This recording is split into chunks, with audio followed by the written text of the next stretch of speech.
تو اس نے آیات سنائی، پیغمبر تشریف لائے تو انہوں نے کسی نے تقاضا کیا تو معجزہ بھی دکھا دیا اتمام حجت کے لیے۔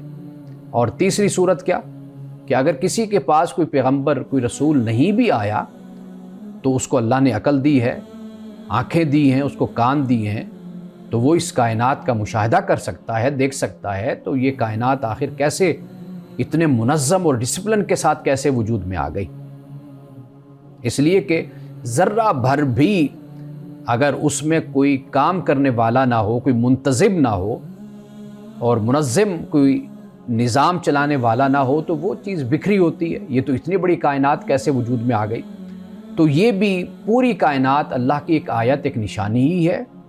تو کہا کہ بھئی تیرے پاس ہماری آیتیں آئی تھیں، فنسیتہا، تو نے اس کو بھلا دیا۔ اب یہاں پر بھلانے کا لفظ بہت اہم ہے، اس لیے کہ جو بات انسان کے علم میں ہو تو اسی کو انسان بھولتا بھی ہے، یا تو علم میں نہ ہونا تو پھر کہا جاتا ہے کہ اس کو پتہ نہیں تھا، تو یہاں کا بھول گیا۔ تو مراد کیا ہے؟ مراد یہ ہے کہ خیر و شر کا شعور اللہ نے اپنے دین فطرت کا شعور انسان کے اندر رکھا ہے۔ انسان چاہے تو اس کو یاد بھی کرے، اور یاد کروانے کے لیے پیغمبر بھی آتے رہے، کتابیں بھی اترتی رہی، لیکن کیا ہوا کہ اس نے اس کو بھلا دیا۔ وَكَذَلِكَ الْيَوْمَ تُنسَىٰ، فرمایا اسی طرح آج تم کو بھلا دیا گیا ہے۔ وَكَذَلِكَ نَجْزِي مَنْ أَسْرَفَ، اور اسی طرح ہم جزا دیتے ہیں یا بدلہ دیں گے من اسرف، اسے کہ جو حد سے گزر گیا، ولم یؤمن بآیات ربہ، اور اپنے رب کی نشانیوں پر وہ ایمان نہیں لایا، ولعذاب الآخرۃ اشد وابقیٰ، اور آخرت کا عذاب بڑا سخت ہے اور بہت باقی رہنے والا آخرت کا عذاب ہے۔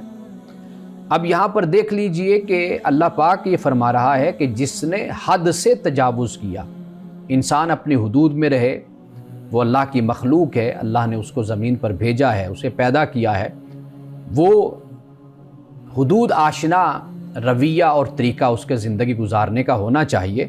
تو فرمایا کہ حد سے بھی تجاوز کرتے ہیں اور ہماری آیات پر ایمان بھی نہیں لاتے، تو ان کے لیے پھر آخرت کا شدید عذاب ہے۔ اور پھر اس سے آگے فرمایا کہ افلم یہد لہم کما ہلکنا قبلہم من القرون یمشون فی مساکنہم، کیا لوگوں کو اس بات سے سمجھ نہیں آئی کہ ان سے پہلے ہم نے کتنے گروہ، کتنی قوموں کو ہم نے ہلاک کر دیا، یہ ان کی بستیوں میں چلتے بھی ہیں۔ یعنی عرب کے لوگ مکہ کے وہ جانتے تھے کہاں پر خدا کا عذاب اترا، اور وہاں سے گزر کر وہ بزنس کے لیے اور تجارت کے لیے جایا بھی کرتے تھے، اور ان کو اس بات کا پختہ یقین تھا کہ یہ وہی بستیاں ہیں، یہ وہی علاقے ہیں جہاں پر خدا کا عذاب اترا ہے۔ فرمایا ان فی ذالک لآیات لأولی النہیٰ، کہ بے شک اس میں اہل عقل کے لیے بڑی نشانیاں ہیں۔ نہا عقل والے، یعنی وہ چیز، یعنی اللہ نے انسان میں جو عقل رکھی، صلاحیت رکھی، وہ یہی ہے کہ انسان کو بتاتی ہے کہ یہ غلط ہے، یہ صحیح ہے۔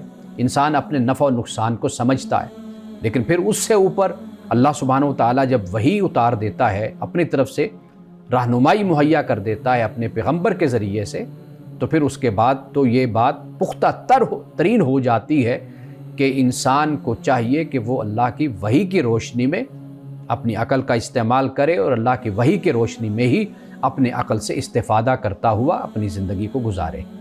ناظرین کرام، یہاں وقت ہوا چاہتا ہے ایک بریک کا، ہمارے ساتھ رہیے گا۔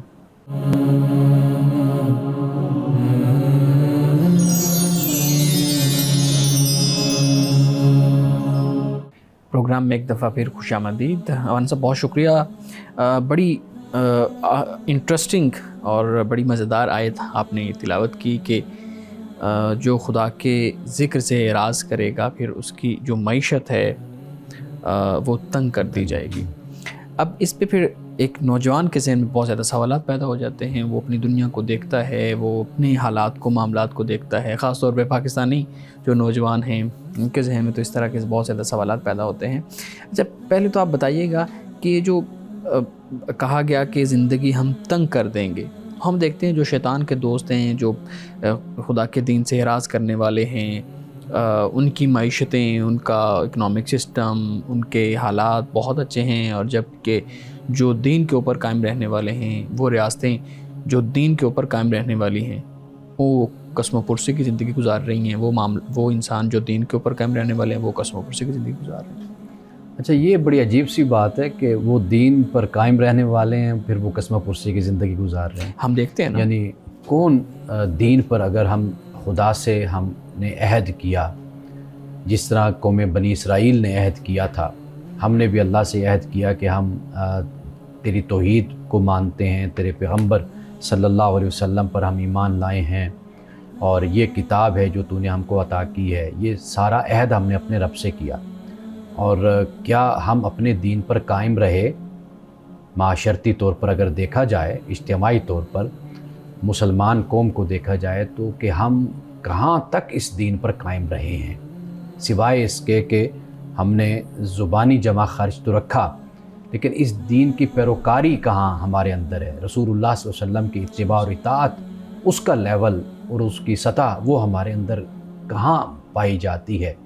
یعنی آپ دونوں طرف فیصلہ فوری طور پر دے دیتے ہیں کہ ایک طرف مسلمان ہیں، آپ ہیں، ہم تو دین کے بہت ہی پیروکار ہیں اور دین کی پیروی اور اتباع کر رہے ہیں، اور لیکن اس کے باوجود بھی ہمارے حالات نہیں بدلے، ہم اور زیادہ پستی کی طرف جا رہے ہیں مالی لحاظ سے، مادی لحاظ سے. دوسری قوم بالکل ہی ظالم اور جابر اور فاسق اور فاجر بنی ہوئی ہے، اور وہ پھر بھی دنیا میں ترقی کر رہے ہیں. یہ جو میرا خیال ہے تجزیہ ہمیں اس پر غور ہمیں کرنا ہوگا. ایک تو یہ بات ہو گئی. دوسری بات یہ ہے کہ یہاں پر جو ذکر ہے نا، اگر تھوڑا سا آپ اس پر غور کریں گے نا، یہ جو یاد دہانی جس کو کہتے ہیں، اگر انسان اس کو یاد رکھے، اللہ کی طرف سے ایک نصیحت ہے، آپ جب اپنی جڑ سے، اپنی بنیاد سے اپنے تعلق کو جوڑے رکھتے ہیں تو آپ بہت ہی سکھی اور بہت ہی اچھی زندگی گزارتے ہیں. ہم سب کی جو بنیاد ہے، جو جڑ ہے، وہ خدا کا دین ہے یا خدا کی ذات ہے، اللہ کی توحید ہے، آخرت ہے. انسان جب اس کے ساتھ رابطہ اور تعلق رکھتا ہے اور یہ یاد رکھتا ہے، اس کا جو نتیجہ نکلتا ہے وہ انسان کے کردار پر، انسان کے اخلاق پر اس کے اثرات نظر آتے ہیں. ایک شخص ہے کہ جو بے مہار بن کر رہے، زندگی گزارے. آپ اونٹ کو چھوڑ دیں، آپ گھوڑے کو چھوڑ دیں، آپ شیر کو چھوڑ دیں، آپ دیکھیں کہ وہ کس طرح تہس نہس کر کے رکھ دے گا، تباہی بربادی لے آئے گا معاشرے کو. بے شک اس معاشرے میں آپ کو معاشی خوشحالی بھی نظر آئے، آپ کو سب کچھ نظر آئے، لیکن آپ دیکھیں گے کہ سکون نام کی کوئی چیز نہیں ہوگی. اب دنیا میں وہ ممالک جو بہت ہی خوشحال ہیں، اگر آپ ان کو اٹھا کر دیکھ لیں، وہاں پر خودکشیاں سب سے زیادہ ہوتی ہیں، سیوسائڈ زیادہ کرتے ہیں لوگ، حالانکہ بڑے خوشحال لوگ ہیں، پیسہ ہے، دولت ہے، فراوانی ہے ہر شخص کے حصے میں. یعنی وہ میں پڑھ رہا تھا کہ ایک بچہ جو ہے نا، اس کے حصے میں 250-300 کھلونے آتے ہیں وہاں پر، اس ریاست میں، لیکن وہاں پر خودکشیاں سب سے زیادہ ہیں. تو کہنے کا مقصد یہ ہے کہ جب اللہ یہ کہتے ہیں نا کہ من اراد عن ذکری، میری یاد دہانی سے، میری نصیحت سے جو منہ پھیرتا ہے اس کی زندگی تنگ ہوتی ہے. وہ یہ ہوتا ہے کہ انسان جب اپنی جڑ سے ہی کٹ جائے، اس کی جڑ کیا ہے؟ وہ خدا ہے، خالق ہے، وہ آخرت ہے، وہ دین ہے. آپ دیکھیے کہ اسی تصور کی بنیاد پر معاشرے میں عدل و انصاف بھی قائم رہتا ہے. جب آپ سے مجھ سے کوئی پوچھنے والا ہی نہیں ہے دنیا میں ہی، اگر تصور کر لیں تو آپ دیکھ لیجئے کہ کیسے تباہی آتی ہے، کیسے انسان ظالم اور فرعون اور جابر بن جاتا ہے. اسی طرح جب ایک مسلمان ہے، مومن ہے، سچا مسلمان اور مومن، جب وہ مانتا ہے، پھر آخرت کے ساتھ اپنی بنیاد سے جڑا رہتا ہے، تو واضح بات ہے کہ اس کی زندگی میں پھر یہ جو جور، یہ ظلم اور یہ زیادتیاں پھر نہیں ہوتی. تو وہ ایک امن سکون کی اور ایک اچھی زندگی، اسی کو قرآن بیان کر رہا ہے. میں یہ بات اسی بات سے کہ ہمارے ایمان کے حالات تو یہ ہیں کہ ہم کرتے ہیں کمپیریزن اپنا، یعنی میں پاکستان کی بہاف پہ بات کر رہی ہوں کہ ہمارے پاکستانی آن لائن بزنس جیسے باقی دنیا کر رہے ہیں. ہمارے ایمان کے حالات تو یہ ہے کہ بھی ہماری نہ پرائس کوئی کوالٹی ہے، کوئی یعنی کوئی اس پہ کوئی کنٹرول ہے، اور نہ کوالٹی کی جو ان سی ہے ہم بات کر سکتے ہیں. منافع خوری ہے تو اس کی کوئی حد نہیں ہے. آپ یہ تو دیکھیں نا کہ بھی ہم فالوورز ہیں نبی صلی اللہ علیہ وآلہ وسلم کے، کتاب ہمارے پاس ہدایت کی ہے، اللہ کے ساتھ ہمارا رشتہ کتنا مضبوط ہے. ہم پھر مقابلے تو کرتے ہیں جی، دنیا کے ساتھ ہم چلنے کی کوششیں کر رہے ہیں، ان کے ہاں دیکھیں کوالٹی اور چیز کی قیمت. ہمارے ہمارے سب کوئی منافع خوری کی میں بلکہ چاہوں گی کہ اس پہ آپ گائیڈ کریں کہ جو لوگ آن لائن بزنس کر رہے ہیں یا